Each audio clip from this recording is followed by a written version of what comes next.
ஸ்ரீமதே ராமானுஜாய நமஹ. திருப்பாவையில் இன்று 17வது பாசுரம். முதலில் நந்தகோபரையும் யசோதை பிராட்டியையும் எழுப்பி அவர்களின் அனுமதியை பெற்றுக்கொண்டு அம்பரமே தண்ணீரே சோரை அரஞ்செய்யும் என்னும் இந்த 17வது பாசுரத்தில் அம்பரு மூடரு தோங்கி உலகளந்த உம்பர் கோமானே என்று கோபிகைகள் கண்ணனை எழுப்புகிறார்கள்.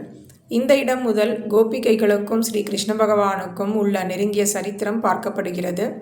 கோபிகைகளுடன் எப்பொழுதும் நெருங்கி பழகுவதனால் கிருஷ்ணனை பற்றி அவர்களுக்கு நன்றாக தெரியும். நேருக்கு நேர் கண்ணனிடம் சென்றால், நான் பிதாவான நந்தகோபருக்கும் மாதாவான யசோதை பிராட்டிக்கும் பரதந்திரன், ஆகையால் உங்கள் விஷயத்திலே அவர்கள் அனுமதி இல்லாமல் என்னால் எதுவும் செய்ய முடியாது என்று தட்டி கழிக்கக்கூடும் என்ற அபிப்பிராயத்தினால் சாதுரியம் மிக்கவர்களாகையாலே அவர்கள் முதலில் நந்தகோபரையும் யசோதை பிராட்டியையும் எழுப்பி அவர்களின் அனுமதியை பெற்றுக்கொண்டு கிருஷ்ணனுடைய திருமாளிகை வாசலிலே சென்று, நான் மாதா பிதாவிற்கு பரதந்திரன் என்று நீ சொல்லுவதற்கு இடமில்லை. அவர்களுடைய அனுமதியை பெற்றுக்கொண்டுதான் நாங்கள் உன்னிடம் வந்து சேர்ந்தோம். இந்திரன் முதலான தேவர்களுக்கு நீ அருள் புரிகிறவன்.